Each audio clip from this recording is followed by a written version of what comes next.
국민의힘 조수진 최고위원의 밥 한 공기 다 비우기 운동 발언, 여전히 논란이 이어지고 있습니다. 조 최고위원은 왜곡이 있었다고 해명했는데 해명이 적절치 못했다는 비판도 나왔습니다. 민주당에서는 안민석 의원이 총선에 지면 윤석열 대통령 내외가 감옥에 갈 거라는 발언을 해서 논란이 일고 있는데요. 관련 내용을 유정아 상황실장이 정리했습니다. 네, 국민의힘 조수진 최고위원의 이 밥 한 공기 다 비우기 운동이요. 여의도를 후끈 달궜죠. 아예 이 밥 한 공기 다 비웠습니까? 라는 말이 인사말이 됐습니다. 정의원 여러분, 오늘 아침, 점심 밥 한 공기씩 다 비우셨나요? 밥을 먹고 와야 되는데 바나나 좋아해서 바나나랑 고구마도 쪄놓은 게 있더라고요. 밥 한 공기 드셔야죠. 그러게요.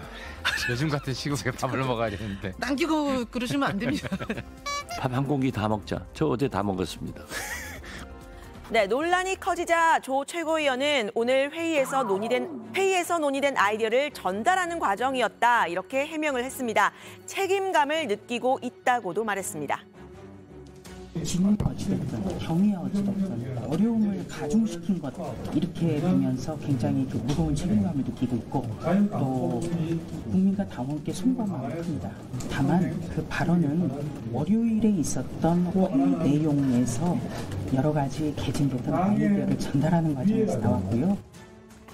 네, 다만 맥락을 제대로 왜곡하지 말고 봐달라면서 정쟁화되는 건 유감이라고 말을 했는데요. 기자 출신인 조 최고위원은 이 과정에서 언론 탓도 했습니다. 사실관계를 들여다달라는 그런 말씀이고, 저도 사람이잖아요. 아침부터 밤까지 여러분들 고생하는 건 잘 알지만 진위 여부와 관계없이, 그리고 사실에 관계없이 번져나가고 그 사실관계를 따져주시지 않는 데 대한 제 개인적인 참 원망이었습니다. 저도 사람이거든요. 네, 사실관계를 따져봐 달라. 어떤 사실관계를 말하는 건지 제가 어제 조 최고위원의 발언의 맥락 다시 한번 살펴봤는데요. 진행자가 양곡관리법이 거부된 상황에서 농민을 보호할 방법이 없느냐라고 물었더니 특위 차원에서 논의된 내용을 이 KBS에만 처음 얘기한다라면서 관련 내용을 언급했습니다. 양곡관리법 같은 경우도 더 좋은 안이 나왔으면 좋겠습니다만은, 지금 당장 농민들이 힘들다고 하면 그거를 어떤 보호해 줄 수 있는 다른 방안 같은 거는 그러면 없을까요? 그러면 쌀과 관련해서 지금까지 우리 민생 119에서 나온 것은 제가 이제 KBS에만 처음 얘기를 드리는 거예요. 말씀하십시오. 밥 한 공기 다 비우기, 이런 것들에 대해서도 우리가 논의를 한 거예요. 네, 직접 다시 한번 들어보셨는데요. 그러니까 특위에서 채택한 안은 아니지만 논의는 한 안이다라는 말이었죠. 일종의 단독 보도가 된 뒤에 만약에 반응이 좋았다라면 특위 차원에서 공식 추진됐을 수도 있었을 것 같은데요. 조 최고위원은 당 지도부입니다. 게다가 김기현 대표 체제에서 첫 특위인 민생 119 특위위원장을 맡고 있죠. 아이디어 수준인데 오해가 있었다, 이렇게 빠져나갈 일만은 아니라는 지적이 나왔습니다. 조수진 의원은 집권 여당의 또 지도부 아니겠습니까? 거기에 또 쌀값 문제를 다루는 그런 특위의 위원장을 또 맡았다고 하고요. 그러니까 상당히 외부에서 알기로는 무게가 실린 발언으로 들리고, 그러면 그로 인한 파장이 클 수밖에 없죠. 네, 여당에서도 일종의 이 대안으로 제시된 아이디어가 수준이 낮다는 지적이 이어졌습니다. 사실 이 밥 한 공기 다 비우기, 쌀 소비량 늘리기라기보다는 음식물 쓰레기 줄이기 대책에 좀 더 가까워 보이죠. 그만큼 이제 문화가 고루하고 구태스럽고 또 정책 대안은 세련되지 못하고 수준이 낮고 당 전체가 조금 이제 로우 퀄리티, 품질 저하된 상태에 있는 것 같고요. 이런 식으로 가다가는 지도부도 오래 못 가요. 단명할 겁니다. 네, 조 최고위원의 이 해명도 논란이 일기는 마찬가지였습니다. 민주당 이재명 대표 역시 성남시장 시절에 쌀 피자 만들기 같은 쌀 소비 촉진 캠페인을 펼친 일이 있다라고 한 건데요. 꼭 초등학생 같다는 비판이 여당에서 나왔습니다. 저는 이거 보고 초등학생 수준이라고 생각했어요. 보통 초등학생들 선생님한테 혼났을 때 옆 친구가 저렇게 똑같이 했습니다 하면서 변명하잖아요. 네, 김기현 대표는 그게 무슨 대책이 되겠느냐라면서 조 최고위원의 발언에 선을 그었죠. 오늘 이철규 사무총장도 이 비판들이 좀 아프기는 하지만 해프닝일 뿐이라고 수습에 나섰습니다. 해프닝이죠. 양곡 관리 문제를 논의하는데 밥 한 그릇 다 먹기 운동이 그게 대안이 될 수가 있겠습니까? 정부 여당에서 양곡관리법을 대안은 뭐 대안도 없이 막 이렇게 이 중구난방식으로 이야기하는 것처럼 비판을 하는데 좀 아프죠. 아픈데 그거는 해프닝입니다. 네, 민주당은 조 최고위원을 향해서 언론 탓하지 말고 깔끔하게 사과하라고 공세를 폈는데요. 정부 여당의 저출생 대책과 주 69시간 노동 등 다른 정책들과 묶어서 정책이 아니라 망책이라고 싸잡아 비판했습니다. 20대에 아이 셋 낳으면 병역 면제해준다는 저출생 대책, 몰아서 놀고 몰아서 일하라는 주 69시간제 노동에 이어 남는 쌀 방지를 위해 밥 한 공기 다 먹기 운동을 하다니 어처구니 없는 여당의 망책을 언제까지 지켜봐야만 합니까? 네, 문제의 근원은 윤석열 대통령이 거부권을 행사했던 양곡관리법입니다. 민주당은 힘의 대결이 아니라 민생을 위한 정책 대결을 원한다고 말을 했는데요. 양당 원내대표, 정책위 의장, 농해수위 간사까지 각각 3명씩 참석하는 공개 TV 토론을 하자고 국민의힘에 제안을 했습니다. 대통령이 국회에서 일방 처리됐다고 주장하는 만큼 우리 당의 TV 토론 제안이 합리적 답이 될 수 있을 것입니다. 국회에서 논의할 시간도 기회도 충분했지만 일방적으로 회피해온 정부 여당이 선택할 수 있는 마지막 기회임을 강조합니다. 네, 민주당은 13일 국회 본회의에서 재투표에 붙인다는 계획이죠. 그 전에 TV 토론을 하려면 서둘러야 한다라는 말도 했는데요. 지금 현재 민주당은 169석, 국민의힘은 115석인 상황입니다. 국민의힘 의원이 전원 반대를 하면 이 의결 정족수인 3분의 2 의석 200표를 얻기는 사실상 어려워 보이는데요.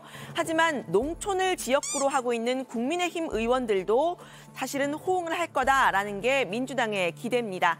정부 여당은 오늘 민당정 간담회를 열고 정부의 쌀 의무 매입 대신에 이 가루쌀 사업 활성화를 도모하고 이 농업 보조금을 지급하는 등 직불제를 확대하겠다, 이런 대책을 따로 내놨습니다. 밀콩, 가루쌀, 조사료를 논에 재배할 시 직불금을 지원하는 전략작물 직불제를 이미 지난달에 법제화하여 금년부터 대대적으로 시행할 계획입니다. 농가 소득 안정과 경영 위험 완화를 위해 농업 직불제 관련 예산을 내년도에 3조 원 이상, 27년까지는 5조 원 수준으로 확대하겠습니다. 네, 양곡관리법 들어가서 더 이야기를 해보고요. 국민의힘에서 조수진 최고위원의 발언이 설화로 번졌다면요. 민주당에서는 안민석 의원의 발언이 논란이 됐습니다. 선거 결과에 따라서 윤석열 대통령과 김건희 여사가 감옥에 갈 수도 있다 한 바로 이 발언입니다. 총선에서 국힘이 지게 되면은 레임덕이 있지 않겠습니까? 그렇게 되면 이제 차기 정권을 야당한테 다시 이제 뺏길 거고요. 그러면은 윤석열 대통령과 김건희 여사가 무탈하겠습니까? 아마 감옥 갈 것 같아요. 네, 국민의힘은 도를 넘은 막말이라고 비판했는데요. 그것이 바로 막말 퍼레이드죠. 그분이 하시는 말씀이 지금까지 한두 번이었습니까? 정치인은 특히나 중진 의원들은 여야를 막론하고 언행에 이 신중을 기해야 됩니다. 예. 지금까지 온갖 거짓말로 국민들을 혼란케 하고 또 분노케 하신 분이 바로 그분 아닙니까?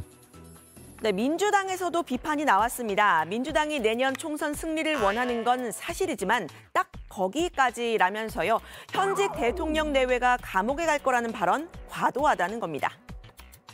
과유불급이라고 너무 지나치면 안 돼요. 저도 윤석열 대통령과 김건희 여사를 비판하지만은 그게 금도가 있어요. 말씀 중에 좀 신중했을 필요가 있다.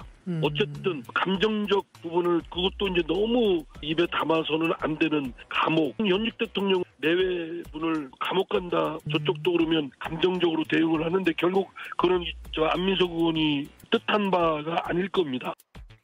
네, 국민의힘은 오늘 안 의원 아들의 학교 폭력 의혹까지 제기를 했습니다. 2012년 고등학교 2학년 때 같은 학교에 다녔던 걸로 추정이 되는 여성이 올린 온라인 커뮤니티 글을 근거로 들었는데요. 안 의원의 아들이 문을 발로 차거나 욕설을 하는 등 지속적인 괴롭힘이 있었다면서 구체적인 이 피해 사실을 서술한 글입니다. 2020년 글인데요. 다만 이 글에는 안 의원은 아마 이 사실을 모를 것이라는 언급도 있었습니다. 장예찬 청년 최고위원은 이 글을 이야기를 하면서 안 의원의 답변을 요구했습니다. 2012년 피해자가 고2 때 안민석 의원의 아들로부터 지속적인 괴롭힘을 당했다고 호소하는 글입니다. 이 글의 사실 여부에 대해서 더불어민주당 안민석 의원이 책임 있는 답변을 해주길 바랍니다. 네, 장 최고위원은 안 의원이 과거 이른바 빵 셔틀은 시킬 수 있다라는 취지로 말을 했던 국회 속기록까지 공개를 했는데요. 학폭에 관대한 부전자전이 심히 걱정된다라는 말도 썼습니다. 안 의원은 확인 결과 학폭은 없었고 이 일에 저는 어떤 영향력을 행하지도 않았습니다라고 밝혔는데요. 어떤 확인도 없이 한 사람을 학폭 가해자로 지목한 건 대단히 무책임한 행위라면서 이 장예찬 최고위원을 향해서 법적, 정치적인 책임을 져야 할 것이라고 말을 했습니다. 이 여야 의원들의 말이 점점 거칠어지고 있는 모양새죠. 이 양곡관리법을 비롯한 국회 법안을 둘러싸고도 대통령은 거부권을 행사하고 야당은 재투표를 예고하는 등 강대강 대치가 이어지고 있는데요. 여의도에 실언과 막말, 설화만 남고 정치는 실종된 듯한 모습입니다. 오늘 발제는 이렇게 정리합니다. 조수진 최고위원 밥 한 공기 발언 해명에 초등학생 같다. 장예찬, 안민석 의원 아들 학폭 의혹 제기. 네.